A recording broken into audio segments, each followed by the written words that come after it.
మొదటి యోహాను పత్రిక 4వ అధ్యాయము 19, 20, 21వ వచనం వరకు చదువుకుందాం. ఆయనే మొదట మనలను ప్రేమించెను గనుక మనము ప్రేమించుచున్నాము. ఎవడైనను నేను దేవుని ప్రేమించుచున్నానని చెప్పి తన సహోదరుని ద్వేషించిన ఎడల అతడు అబద్ధికుడును. తాను చూచిన తన సహోదరుని ప్రేమింపని వాడు తాను చూడని దేవుని ప్రేమింపలేడు. దేవుని ప్రేమించువాడు తన సహోదరుని కూడా ప్రేమింపవలెనను అను ఆజ్ఞను మనం ఆయన వలన పొంది ఉన్నాము. హల్లెలూయా. క్రీస్తునందు ప్రేమైన దేవుని సంగమా, ప్రేమను గూర్చి గత ఆదివారం నుండి మనం ధ్యానిస్తూ ఉంటున్నాం. ప్రేమ శాశ్వతమైనటువంటిది. దేవుడు చూపే ప్రేమ, ఆయన ప్రేమలో దయ ఉన్నది, ఆయన ప్రేమలో కృప ఉన్నది. ఆయన ప్రేమ చేత మనమందరము కూడా ఆయన యొక్క కృపకు పాత్రులమై మనమందరం కూడా నీతిమంతులుగా తీర్చబడి ఆయన యొక్క రాజ్య వారసులుగా మనమందరం కూడా రక్షించబడిన వారమై ఉంటున్నాం. దేవుడు తన ప్రేమను వెల్లడిపరుచుతూ ఉంటున్నాడు.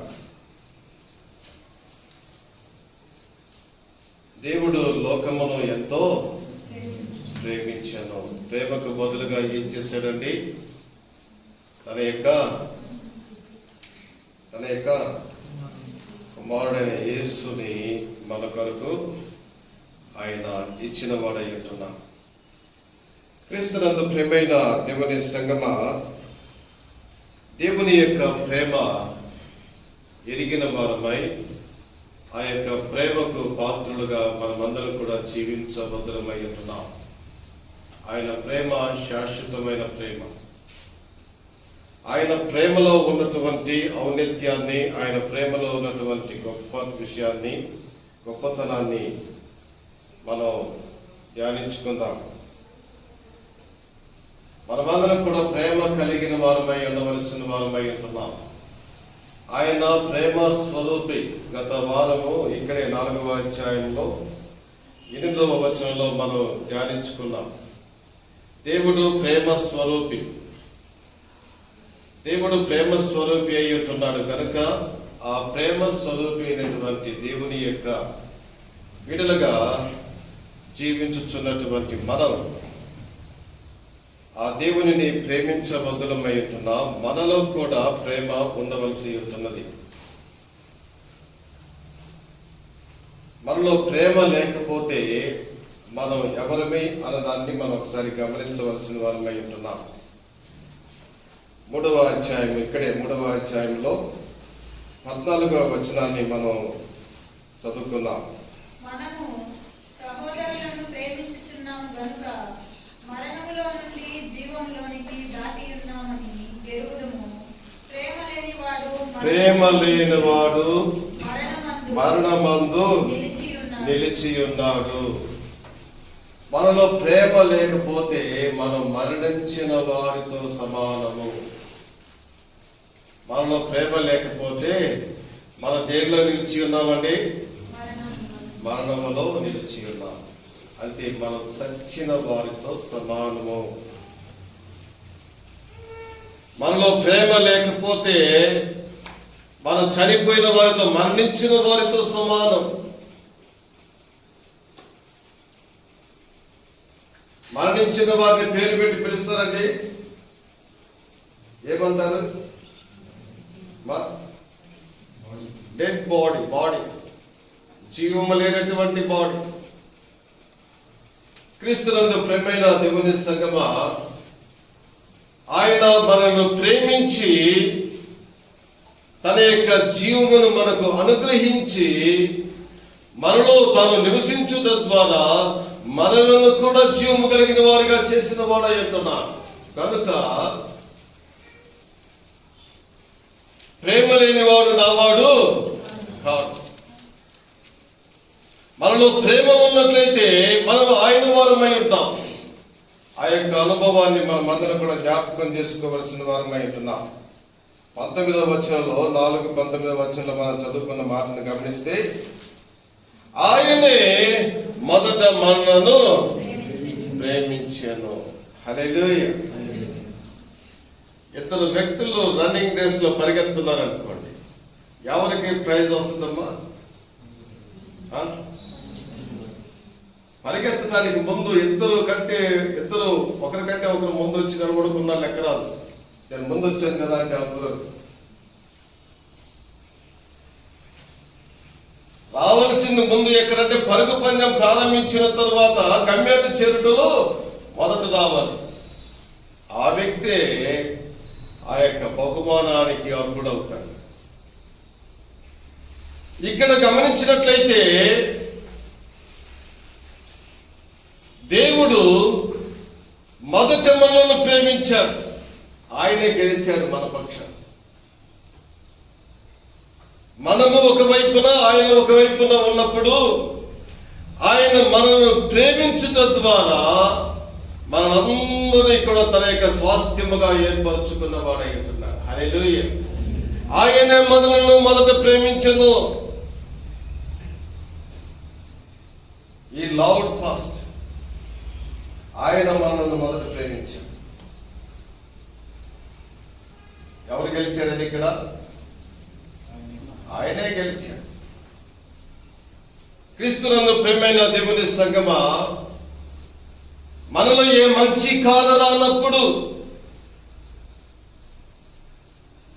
మనం ఒకప్పుడు దూషకులము, అపహాసకులము, అబద్ధికులము, దేవదూషణ జరిగించిన వారము, దేవుని ఎడల భయభక్తులు లేని వారముగా మనం జీవిస్తూ ఉన్నప్పటికీ ఆయనే మొదట మనలను ప్రేమించను. గనుక మనము ప్రేమించుచున్నాము.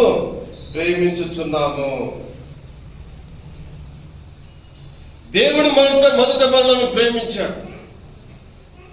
ఆయనలో ఉన్నటువంటి గొప్పతనం ఏంటో ఒకసారి గమనించవలసిన వారిపై ఉంటున్నాం. దేవుడు మొదట మనల్ని ప్రేమించాడు. మనం ఎన్నో పర్యాయాలు చెప్పుకుంటూ ఉంటాం. మనకి ఎవరైనా మేలు చేస్తే ఆ మేలు యొక్క వెనకాల ఉన్నది ఏంటి అంటే ప్రేమ.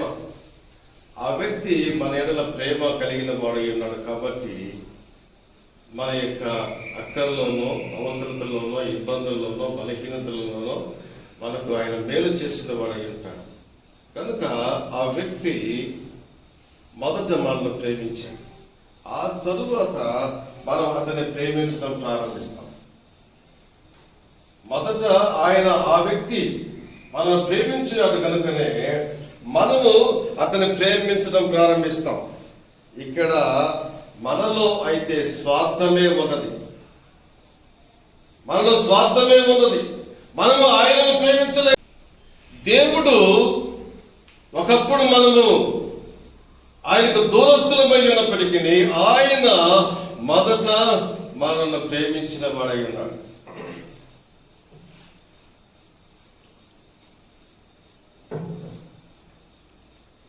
జ్ఞాపకం చేసుకోవాలి. ఆయన మనలను, మన ప్రతి ఒక్కరు కూడా నన్ను అంటే ఆయన నన్ను ప్రేమించుటకు నేను ఏ పాటి వాడిని. ఆయనైతే పరలోక రాజ్యమందు వేవేల కొలది దూతలతో నిత్యము పొగడబడుచున్నవాడు, ఈ సృష్టి అంతటిని చేసుకున్నవాడు, ఈ సృష్టి అంతటిని సృష్టించుకున్నవాడు. ఆ గొప్ప దేవుడు మనలను తన యొక్క కృపలోనికి మార్చుకొని ఎల్లవేళలా మనం ఆయనను స్తుతిస్తూ ఆయన యొక్క కృపకు పాత్రలుగా జీవించు నిమిత్తమై ఆయన మొదట మనలను ప్రేమించిన వాడై ఉంటున్నాడు. He loved us first. మొదట ఆయన మనల్ని ప్రేమించాడు. క్రీస్తునందు ప్రేమైన దేవుని సంగమా, ఆయన మనల్ని ప్రేమించాడు కనుకనే ఇప్పుడు ఆ ప్రేమను గుర్తెరిగిన వారమై మనము ఆయనను ప్రేమించు వారమైపోయాం. క్రీస్తునందు ప్రేమైన దేవుని సంగమా, మనలను ఆయన ప్రేమించుట ద్వారా ఆయన మన పట్ల చేసినటువంటి మేళ్ళు ఒకసారి జ్ఞాపకం చేసుకుందాం. రోమిలికి రాసినటువంటి పత్రిక 5వ అధ్యాయము 8, 9 వచనాలు చదువుకుందాం. అయితే దేవుడు మన ఎడల తన ప్రేమను వెల్లడిపరుచుచున్నాడు. ఎట్లనగా మనం ఇంకనూ పాపులమై ఉండగానే క్రీస్తు మన కొరకు సరిపోయి చెప్పండి. క్రీస్తునందు ప్రేమైన దేవుని సంగమా, వాక్యములకు వస్తాము. 8వ వచనము, అయితే దేవుడు మన ఎడల తన ప్రేమను వెల్లడిపరుచుచున్నాడు. ఏ దేవుడు? మొదట మనను ప్రేమించినటువంటి దేవుడు. ఆయనే మొదట మనను ప్రేమించును అని చెప్పబడుతున్నటువంటి దేవుడు మన ఎడల తన ప్రేమను వెల్లడిపరచుతూ ఉంటున్నాడు. ఎట్లనగా మనం ఇంకను ఎంతసేపు నేను దానికోసం 5 నిమిషాలు టైం వేస్ట్ అయింది తల్లి, మీరు మాట్లాడటం లేదని చెప్పడానికి. మనం ఇంకను పాపులమై ఉండగానే, మీకు సాకు బాగా దొరికింది, మాస్క్ మాట్లాడండి. మనం ఇంకనూ పాపులమై ఉండగానే ఏమైందండి? క్రీస్తు మన కొరకు యుక్త కాలమున మన కొరకు ఆయన చనిపోయాడు. భక్తిహీనులమైనటువంటి మన కొరకు. 5వ వచనంలో మాట ఉంది. కాబట్టి 9వ వచనంలో ఆయన రక్తం వలన ఇప్పుడు హల్లెలూయా, ఆయన యొక్క ప్రేమ వలన మనకు కలిగినటువంటి ప్రతిఫలం ఏంటంటే మనల్ని నీతిమంతులుగా చేసిన వాడైన, తీర్చబడ్డాం మనం నీతిమంతులుగా. ఒకప్పుడు మనలో ఏ నీతి కానరానప్పుడు. ఇదే అధ్యాయంలో 3వ అధ్యాయం 10వ వచనంలో మనం గమనిస్తే ఒక చక్కని మాట ఉన్నది. నీతిమంతుడు లేడు, ఒక్కడు లేడు, గ్రహించువాడు ఎవడున్న లేడు, దేవుని వెతుకువాడు ఎవడున్న లేడు, అందరూ త్రోవ తప్పి ఏకముగా పనికి మారిన వారైంది, మేలు చేయవాడు లేడు, ఒక్కడైనా లేడు. వారి గొంతుగా తెరిచిన సమాధి, తమ నాలుకతో మోసము చేయుదురు. వారి పెదవుల కింద సర్ప విషం ఉన్నది, వారి నోటి నింట శపించుటయు పగయు ఉన్నవి, రక్తము చిందించుటకు వారి పాదములు పరిగెత్తుచున్నవి, నాశనమును కష్టమును వారి మార్గములు ఉన్నవి, శాంతి మార్గము వారు ఎరుగరు, వారి కన్నుల ఎదుట దేవుని భయము లేదు. దేవుని భయమే లేదు. దేవుని భయమైనటువంటి ప్రజలైనటువంటి మనలను ఆయన మొదట ప్రేమించడం ద్వారా నీతిమంతుడు ఒక్కడనో లేడంటే ఇప్పుడు మనల్ని నీతిమంతులుగా తీర్చివేశాడు. ఆయన మనల్ని మొదట ప్రేమించి ఆయన రక్తం వలన ఇప్పుడు మనల్ని నీతిమంతులుగా తీర్చివేశాడు. ఇంకా కింద చదవండి 9వ వచనంలో, మరింత నిశ్చయముగా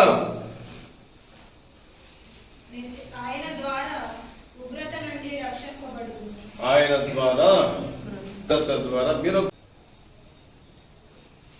మనం చదువుతూ ఉంటున్నాను. కాబట్టి ఆయన రక్తం వలన, అనగా భక్తిహీనుల కొరకు చనిపోయినటువంటి వాని యొక్క రక్తం వలన ఇప్పుడు నీతిమంతులముగా తీర్చబడి మరింత నిశ్చయముగా ఆయన ద్వారా ఉగ్రత నుండి రక్షింపబడుతాము. ఈ రోజుల్లో కరోనా, ఈ కరోనా అనేటువంటి ఉగ్రత, ఈ రోగం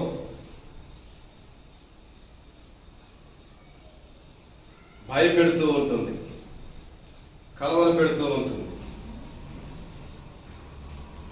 నిన్నటిదాకా మొన్నటిదాకా సీల్ డౌన్లు, లాక్డౌన్లు, సీల్ డౌన్లు, రెడ్ జోన్లు, ఎల్లో జోన్లు ఇవన్నీ ఉన్నాయి.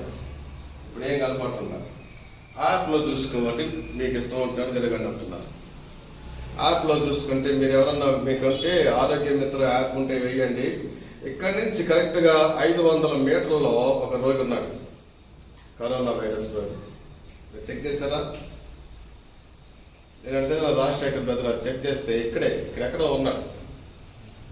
మనం అనుకుంటున్నాం మెజెస్టిక్లో ఉంది, గడవచేరపాలిలో ఉంది, అక్కడ ఉంది, ఇక్కడ ఉంది అని చెప్పి. ఇక్కడి నుంచి కేవలం 500 మీటర్ల దూరంలోనే కరోనా వైరస్ యొక్క పేషెంట్ ఉంటున్నాడు.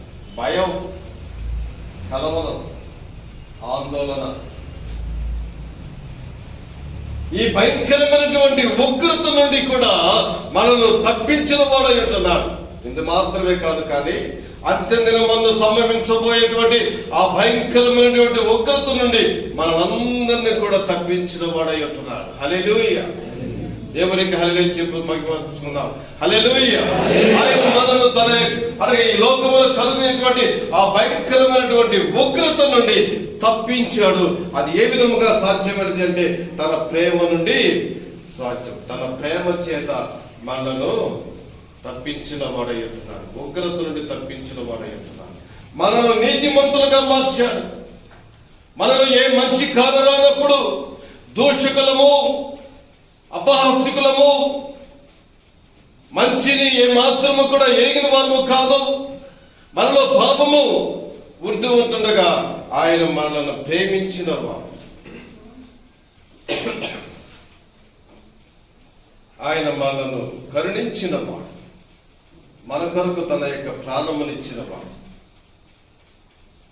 యెషయా గ్రంథం 53వ అధ్యాయము 5వ వచనంలో చదువుకున్నట్లయితే, మనము గాయములతో సచ్చి పడిన వారమైంటుండగా ఆయన తన యొక్క గాయముల చేత మనలను స్వస్థపరిచాడు. తాను పొందిన గాయముల చేత మనకు స్వస్థత కలిగి ఉంటున్నది.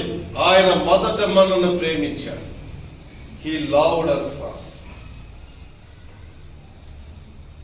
కానీ దేవుడైతే మరణమునకు చోకొచ్చినటువంటి మనలను, ఆ మహాభయంకరమైనటువంటి ఉగ్రతకు పాత్రులమైనటువంటి మనలను తన యొక్క మొదట ప్రేమ చేత మనలందరినీ కూడా నీతిమంతులుగా మార్చాడు. రెండవది, ఆ భయంకరమైనటువంటి ఉగ్రత నుండి తప్పించాడు. హల్లెలూయా. క్రీస్తునందు ప్రేమైన దేవుని సంగమా, ఆయన ప్రేమ ఎంత గొప్పదో ఒకసారి ఆలోచించాలి.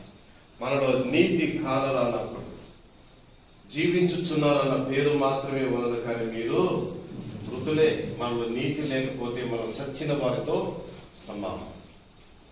ఆయన తన నీతి చేత మనల్ని బ్రతికించిన వాడై ఉంటున్నాడు. నీతిమంతులుగా మార్చాడు. నీతిమంతుడు పరలోక రాజ్యములకు వారసుడవుతాడు. ఆయన నీతి మనల్ని పరలోక రాజ్యములకు వారసత్వాన్ని దయచేస్తుంది. మనలో నీతి లేనప్పుడు ఆయన ప్రేమించి మనల్ని నీతిమంతులుగా చేశాడు. అంత మాత్రమే కాదు, కానీ అంత్య దినమందు జరగబోయేటువంటి మహాభయంకరమైనటువంటి ఉగ్రత నుండి మనందరినీ కూడా తప్పించాడు. క్రీస్తునందు ప్రేమైన దేవుని సంగమా, ఇర్మియా 31వ అధ్యాయం 3వ వచనం చదువుకుందాం.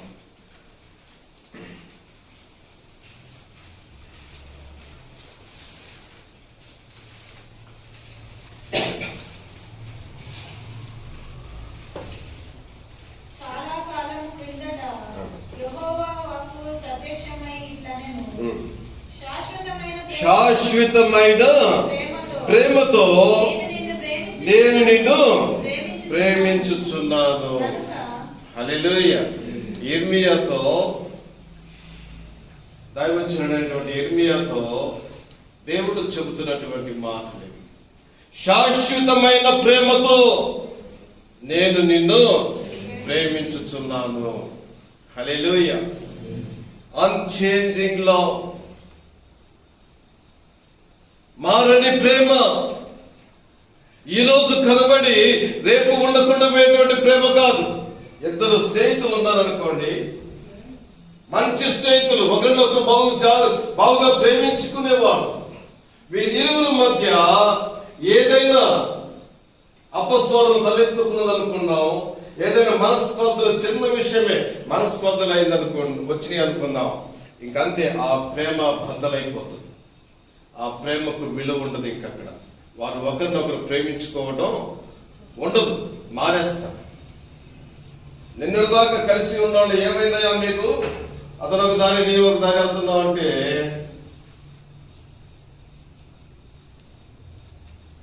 ఆడికాదు మాట్లాడతారు సార్. ఏంటి, నిన్నటిదాకా వాడి గురించి మాట్లాడితే నువ్వు నా మీద తరాలకు వచ్చేవాడు, ఈరోజు అతని గురించి మాట్లాడద్దన్నారేంటి? క్రీస్తునందు ప్రేమైన దేవుని సంగమా, ప్రేమ శాశ్వతమైనది. ప్రేమ పాపములను కప్పివేస్తుంది. ప్రేమ సమస్తాన్ని కూడా క్షమించి వేస్తుంది. ప్రేమలో క్షమాపణ ఉన్నది. ప్రేమలో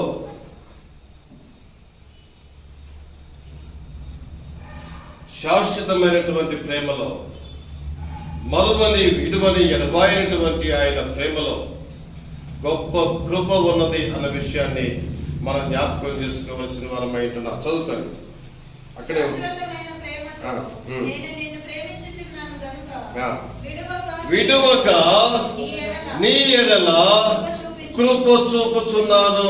హల్లెలూయా. విడువక నీ ఎడల కృప చూపుచూ ఉంటున్నాను. ప్రేమ యొక్క ప్రతిఫలం ఇది. మనం గమనించవలసిన వారం అయితున్నాం. కృప అంటే ఏంటి? ఎవరైతే ప్రేమకు పాత్రులు కాదో, ఎవరికైతే ప్రేమ చూపించకూడదో, ఎవరైతే ప్రేమకు అపాత్రులుగా ఉంటారో వారిని ప్రేమించడమే కృప.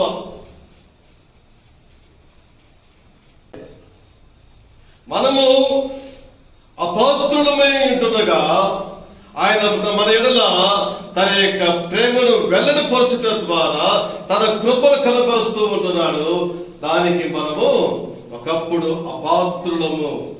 ఆయన మన ఎడల కృప చూపించటానికి మన యోగ్యులమే కాదు అసలు. ఆయన మనల్ని ప్రేమించటానికి మన పాత్రులమే కాదు. ఆయన మన ఎడల తన కృపను చూపిన వాడై ఉంటున్నాడు. శాశ్వతమైన ప్రేమతో నేను నిన్ను ప్రేమించుచున్నాను. Everlasting love, unchanging love, మారని ప్రేమ, శాశ్వతమైనటువంటి ప్రేమతో ఆయన నిన్ను నన్ను ప్రేమించి తన కృపకు పాత్రలుగా చేసుకున్నాడు. మూడవ మాట, మొదటిది ఆయన మొదట మనల్ని ప్రేమించడం ద్వారా మనల్ని నీతిమంతులుగా చేశాడు. హల్లెలూయా. రెండవదిగా ఆయన మనల్ని ప్రేమించడం ద్వారా మనకు ఉన్నటువంటి ఆ భయంకరమైనటువంటి ఉగ్రత నుండి తప్పించిన వాడై ఉంటున్నాడు. మూడవది మనం ఇక్కడ గమనించినట్లయితే ఆయన ప్రేమ శాశ్వతమైనటువంటి ప్రేమ. ఆ శాశ్వతమైనటువంటి ప్రేమతో మన ఎడల తన కృపను వెల్లడిపరిచిన వాడై ఉంటున్నాడు.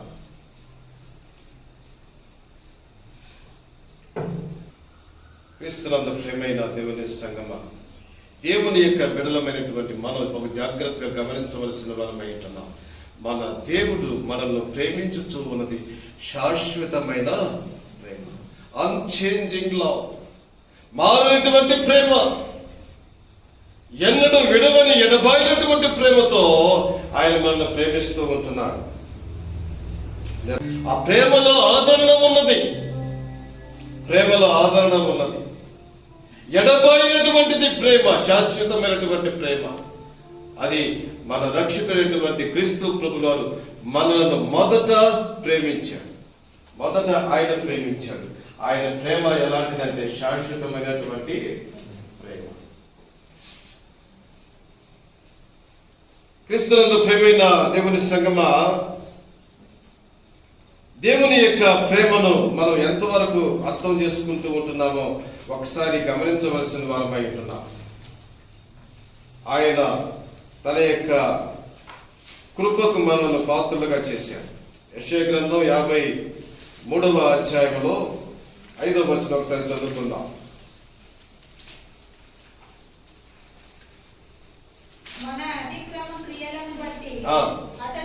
అతడు గాయపరచబడెను, మన అతిక్రమ క్రియలను బట్టి అతడు గాయపరచబడెను. మనం చేసిన క్రియలను బట్టి అతడు గాయపరచబడుతూ ఉంటున్నాడు. తల్లి, ఇదే యెషయా గ్రంథంలో మనం గమనిస్తే, కన్న తల్లి, పాలించి పెంచినటువంటి తల్లి, గర్భమందు మోసినటువంటి తల్లి, తెల్లైనా మరుచును కానీ నేను నిన్ను మరువను అన్నటువంటి దేవుని యొక్క మాటలు ఇక్కడ గమనిస్తే ఆయన అంటూ ఉంటున్నాడు, మన యొక్క అతిక్రమ క్రియలను బట్టి అతడు గాయపరచబడ్డాడు. సిలువలో వేలాడదీయబడ్డాడు. ఆయనే మొదట మనలను ప్రేమించాడు. ఆయన గాయపరచబడింది ఎందుకోసమో తెలుసా? మనల్ని నీతిమంతులుగా చేయడానికి, మనకున్నటువంటి ఆ యొక్క భయంకరమైనటువంటి ఉగ్రత నుండి మనల్ని తప్పించిన నిమిత్తమై ఆయన గాయపరచబడ్డాడు. ఆయన పొందిన దెబ్బల చేత మనకు స్వస్థత కలుగుతూ ఉన్నది. 5వ వచనంలో చివరి భాగంలో ఉన్నటువంటి మాట, మనకు స్వస్థతనిచ్చు నిమిత్తమై ఆయన గాయపరచబడటానికి ఇష్టపడిన వాడై ఉంటున్నాడు. ఆయన ప్రేమ ఎంత గొప్పదో ఒకసారి జ్ఞాపకం చేసుకోవలసిన వారమై ఉంటున్నాం. మనం ఇంకనో శత్రువులమై ఉంటుండగా ఆయన మొదట మనలను ప్రేమించాడు. ఆయన మొదట మనలను ప్రేమించాడు.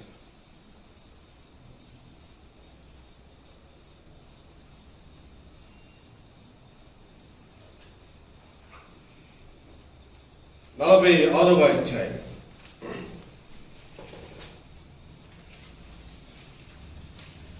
4వ వచనం.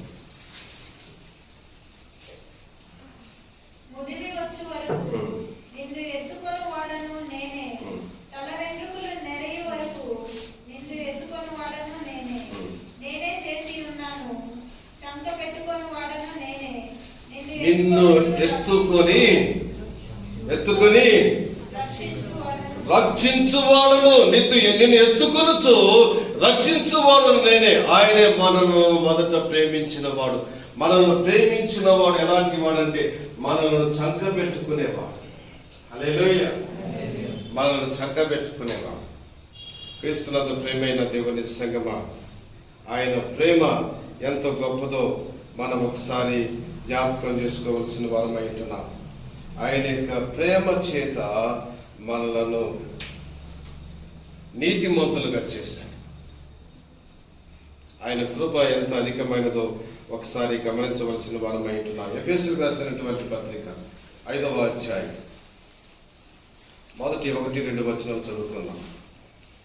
ఎఫెసీ 5:1-2. కావున మీరు ప్రియులైన పిల్లల వలె దేవుని పోలి నడుచుకొనుడి. క్రీస్తు మిమ్ములను ప్రేమించి పరిమళ వాసనగా ఉండుటకు మన కొరకు తాను దేవునికి అర్పణముగాను బలిగాను అప్పగించుకొనినను. హల్లెలూయా. క్రీస్తునందు ప్రేమైన దేవుని సంగమా, గమనించవలసినటువంటి మాట, క్రీస్తు మనలను ప్రేమించి మనం పరిమళ వాసనగా ఉండుట కొరకు మన కొరకు తాను దేవునికి అర్పణగాను బలిగా అర్పించుకున్నాడు. మనల్ని ప్రేమించుటలో ఉన్నటువంటి ఆ యొక్క గొప్ప ఔన్నత్యాన్ని మనం గ్రహించవలసిన వారమై ఉంటున్నాం. బలిగా అర్పించబడిన వాడై ఉంటున్నాడు. బలిగా అర్పించబడిన వాడై ఉంటున్నాడు.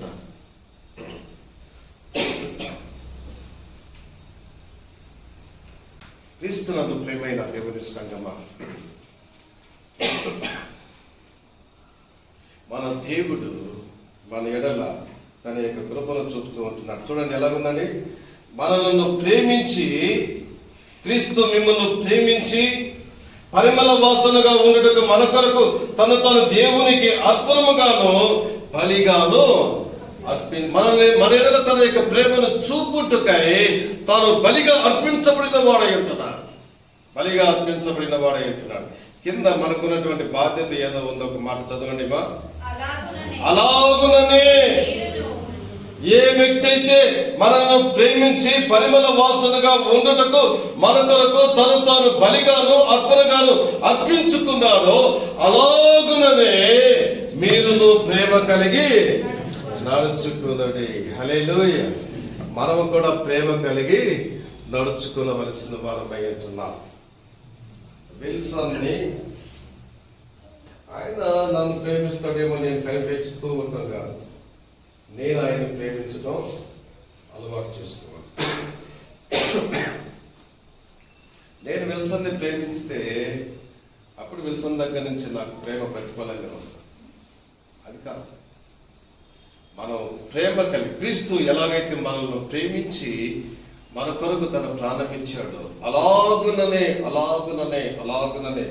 మనము కూడా ప్రేమ కలిగి నడుచుకొనవలసిన వారమై ఉంటున్నాం. ప్రేమ కలిగి నడుచుకొనవలసిన వారమై ఉంటాం. ప్రేమ లేనివాడు నావాడు కాదు. మనలో ప్రేమ లేకపోతే మన దేవుని యొక్క బిడ్డలము కానే కాదు. ఆయన మొదట మనల్ని ప్రేమించి నీతిమంతులుగా చేశాడు. ఆయన ఉగ్రత నుండి తప్పించాడు. మనల్ని పరిమళ వాసనగా ఉండటానికి మనల్ని ఏర్పరచుకున్నవాడై ఉంటున్నాడు. 4వది ప్రకటన గ్రంథము 1వ అధ్యాయం 6వ వచనం.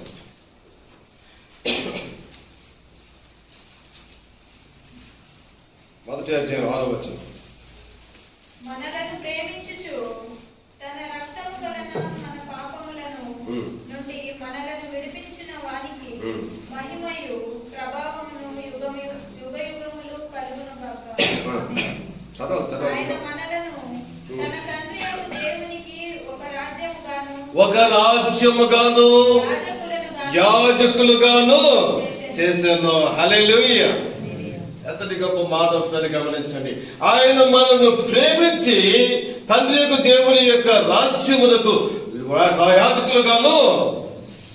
యాజకులైన రాజుల యొక్క సమూహంలోనికి మనం చేర్చిన వాడై ఉంటాడు. రాజ్యముగాను యాజకులుగాను చేశాడు. మనకు రాజ్యముగా ఏర్పాటు చేశాడు. నూతన యెరూషలేము దేవుని యొక్క రాజ్యముగా మనల్ని కూడా ఏర్పాటు చేసుకున్న వాడై ఉంటున్నాడు. మనకు ఒక రాజ్యం ఉంది. ఎవరైనా మన యొక్క పౌరత్వం ఎక్కడ ఉంది అని ఎవరైనా మనం అడిగితే మనం ఏమంటాం, మేము ఇండియా పౌరులం అని చెప్పుకుంటాం. కానీ మనకు ఒక ప్రత్యేకమైనటువంటి పౌరత్వాన్ని ఆయన సిద్ధపరిచి ఉంటున్నాడు. పరలోక రాజ్యం యొక్క వారసులు. అది ఏ విధంగా సాధ్యమైనదంటే దేవుని యొక్క ప్రేమ వలన. వాక్యం అక్కడ సెలవిస్తూ ఉంటుంది, మనలను ప్రేమించుచు తన రక్తం వలన మన పాపముల నుండి మనల్ని విడిపించి మహిమయు ప్రభావమును యుగయుగములు కలుగును గాక. ఆమేన్.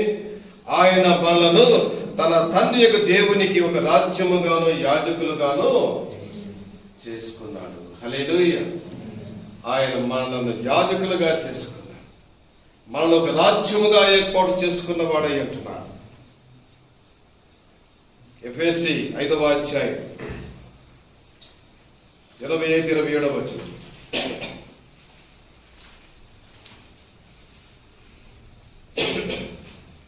చదవాలి.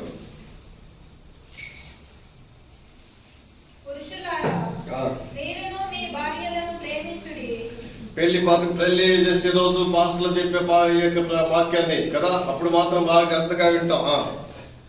అటువలనే క్రీస్తు కూడా సంఘమును ప్రేమించి అది కలంకమైనను అనగా సంఘము అనగా మనలో కలంకం ఉన్నప్పటికీ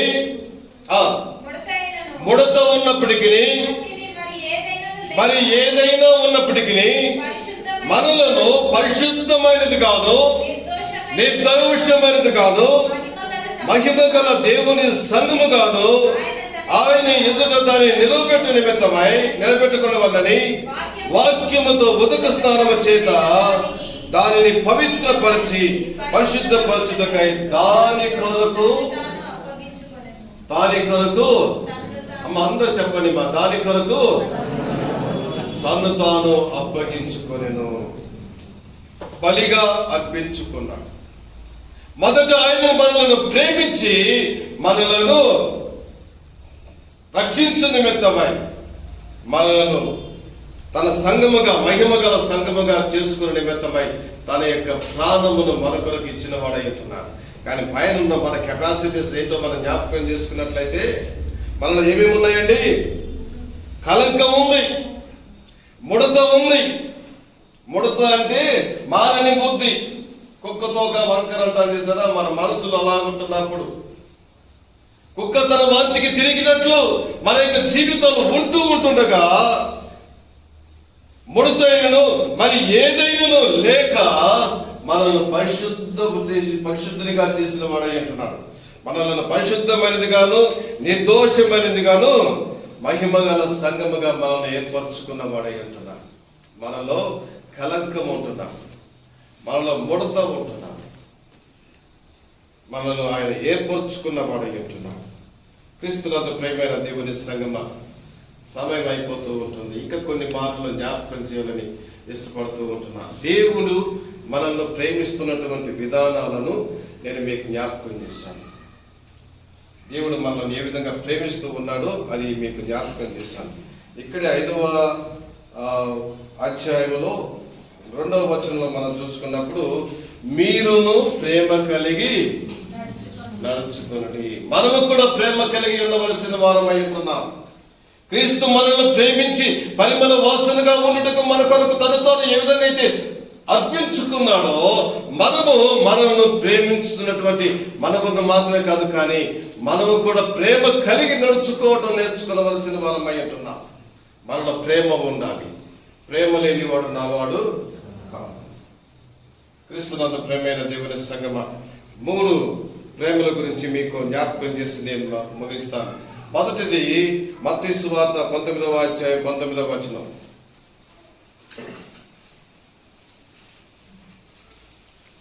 చదవండి.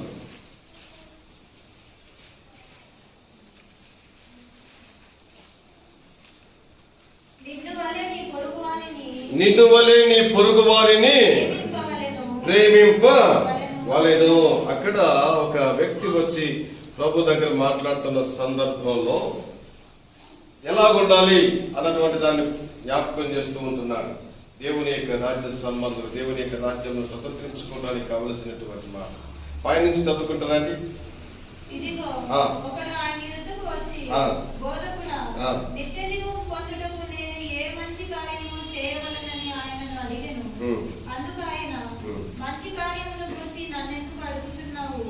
మంచివాడు ఒక్కడే, నీవు జీవములో ప్రవేశింపబోయిన యెడల ఆజ్ఞలను గైకొనమని చెప్పెను. అతడు ఏ ఆజ్ఞలని ఆయనను అడగగా యేసు నరహత్య చేయవద్దు, వ్యభిచరింపవద్దు, దొంగిలవద్దు, అబద్ధ సాక్ష్యము పలుకవద్దు, తల్లిదండ్రులను సన్మానింపుము, నిన్ను వలె నీ పొరుగు వారిని ప్రేమింపవలెను అనేను. క్రీస్తునందు ప్రేమైన దేవుని సంగమా, వాక్యం సెలవిస్తూ ఉంటుంది. దేవుని యొక్క ధర్మశాస్త్రములో నిన్ను వలె నీ పొరుగు వారిని ప్రేమించము, నిన్ను వలె నీ పొరుగు వారిని ప్రేమించము. నిజమైనటువంటి ప్రేమ మనలో కావాలి. ఎదుటి వారి యొక్క అవసరతల గురించి ఆలోచించడంలో ప్రేమ ఉన్నది. ఇదే ఆయన మొదట మనల్ని ప్రేమించిన వాడుగా ఉంటున్నాడు. ఆయన మొదట మనల్ని ప్రేమించిన వాడు అయి ఉంటున్నాడు. నీ పొరుగు వారిని ప్రేమించే అనుభవం మన యొక్క విశ్వాస జీవితంలోనికి రావాలి. యాకోబు పత్రిక 2వ అధ్యాయం 8వ వచనం. మెట్టుకు నీవలే నీ పొరుగువాని ప్రేమించుమను లేఖనములో ఉన్నట్టి ప్రాముఖ్యమైన ఈ ఆజ్ఞను మీరు నెరవేర్చిన యెడల బాగుగానే ప్రవర్తించు వారు. నీ పొరుగు వారిని ప్రేమించుమను లేఖనములో ఉన్నట్టి ప్రాముఖ్యమైన ఈ ఆజ్ఞను మీరు నెరవేర్చిన యెడల బాగుగా ప్రవర్తించిన వారగుదురు అంటున్నారు. ఎవరైనా తెలుసా? ఎంతమంది తెలుసండి ఎవరని? యాకోబు.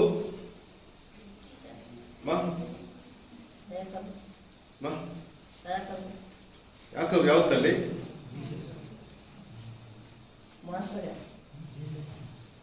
యేసు ప్రభు యొక్క తమ్ముడు.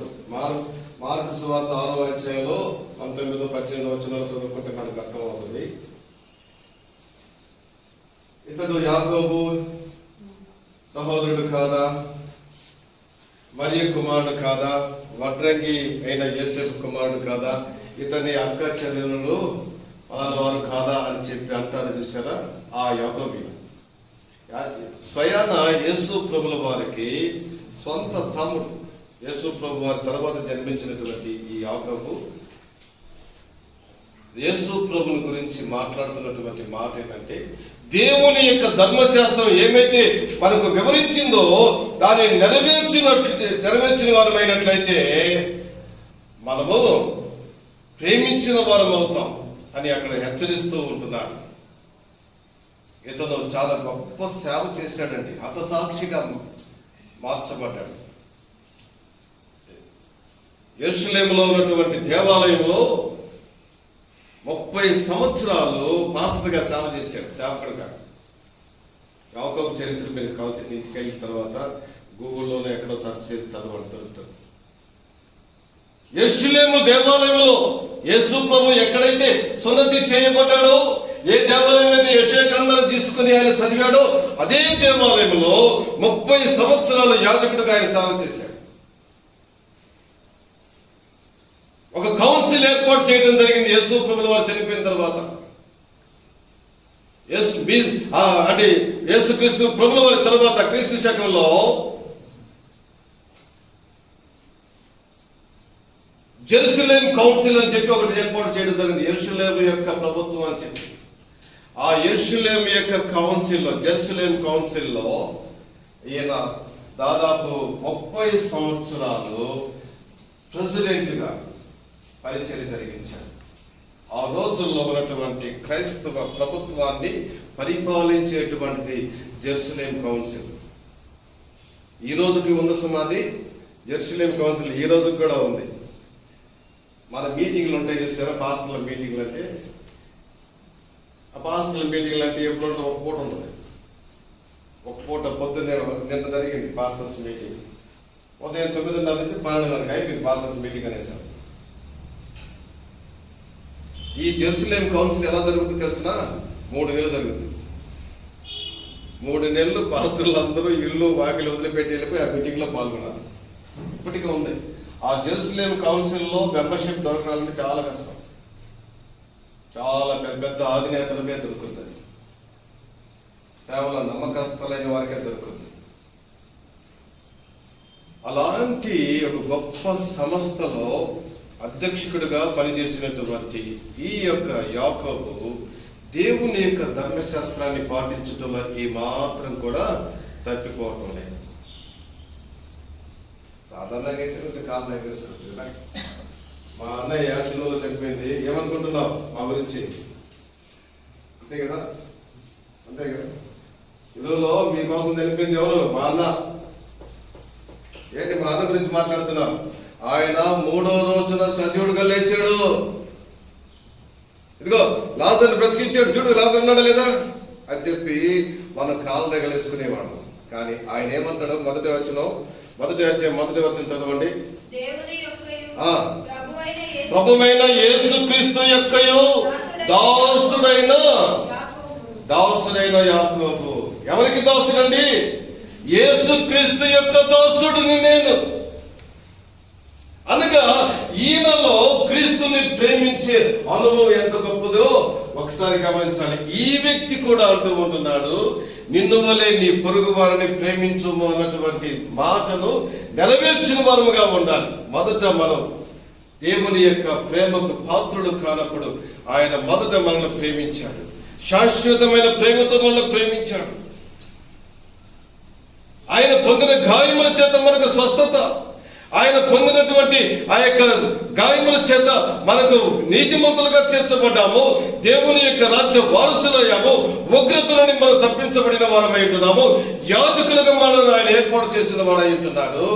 ఆ ప్రేమకు పాత్రులమైనటువంటి మనం మొదట చేయవలసింది ఏంటంటే, నిన్ను వలె నీ పొరుగు వారిని ప్రేమించము. రెండవది, రోమిలకు రాసినటువంటి పత్రిక 5వ అధ్యాయం 8వ వచనం. ఇందాక చదువుకున్న దాంట్లో ఒక మాట మీకు జ్ఞాపకం చేయలేదు, ఇప్పుడు జ్ఞాపకం చేస్తాను, చదవండి.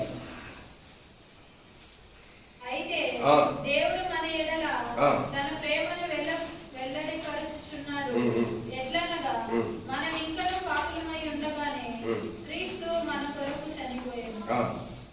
క్రీస్తు మన కొరకు చనిపోయాడు కాబట్టి ఆయన రక్తం వలన ఇప్పుడు నీతిమంతులుగా తీర్చబడి మరింత నిశ్చయముగా ఆయన ద్వారా ఉగ్రత నుండి రక్షింపబడుదుము. రక్షింపబడుదుము. క్రీస్తునందు ప్రియమైన దేవుని సంగమా, మనము రక్షింపబడిన వారమై ఉంటున్నాం. మనము రక్షించబడిన వారమై ఉంటున్నాం గనుక ఒకప్పుడు దూరస్థులమైనటువంటి మనలను ఆయన ప్రేమించి మనలను ఆయన యొక్క రక్షణకు పాత్రలుగా చేసి ఉంటుండగా మన యొక్క ప్రేమ ఎలా ఉండవలసినదో ఒకసారి మనం జ్ఞాపకం చేసుకుందాం. మత్తయి సువార్త 5వ అధ్యాయం 43వ వచనాన్ని చదువుకుందాం.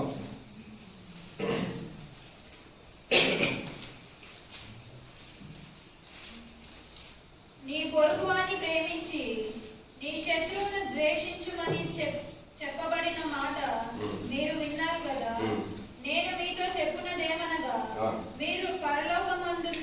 మీరు పరలోకమందున్న మీ తండ్రికి కుమారుడై ఉండునట్లు మీ శత్రువులను ప్రేమించుడి, మిమ్మును హింసించు వారి కొరకు ప్రార్థన చేయుడి. మీ శత్రువులను ప్రేమించుడి. మొదట మాట ఉంది, నిన్ను వలె నీ పొరుగు వారిని ప్రేమించు. పక్కింటి వాడిని ప్రేమించాలి. పొరుగువాడు అంటే మన పక్కింటి వాడు. ఇద్దరు కలిసి ఒక ఆఫీస్ లో పనిచేస్తుంటాం. ఆడు పొరుగువాడు, పక్కన ఉన్నవాడు. ఇద్దరు కలిసి కొట్టుకెళ్తాం. మన పక్కనే ఉంటాడు అక్కడ కొట్లో. మనలాగే వ్యాపారం చేసుకుంటాడు. అంటే కొనుక్కోవడానికి మనం నిలబడ్డంటే అతను నిలబడి ఉంటాడు. అతను మన పొరుగువాడు. దానిలో వెళుతూ ఉంటే కనబడతాడు అక్కడ బాటసారి, ఆడు పొరుగువాడు.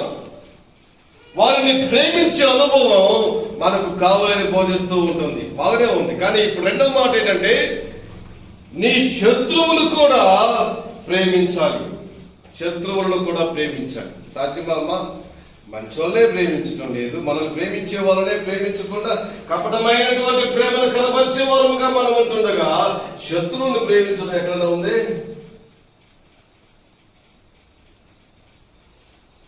సాధ్యమా?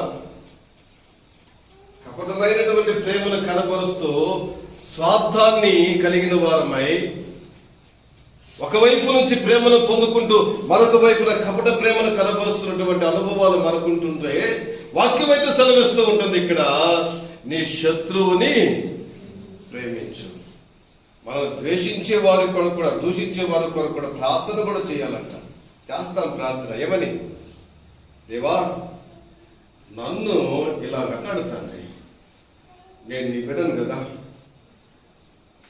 నువ్వు దోషం కలిగిన దేవుడు కదా, వాడు నన్ను ఇలాగ అన్నాడు కాబట్టి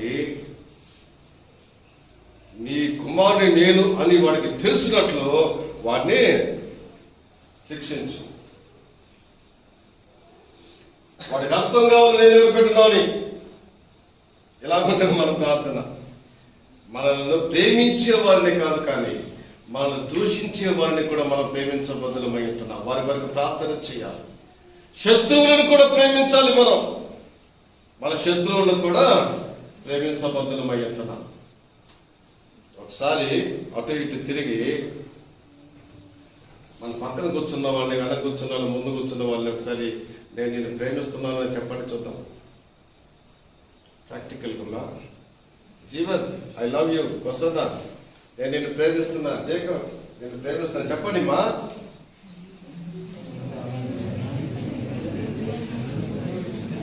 వెనకున్న కూడా చెప్తున్నా,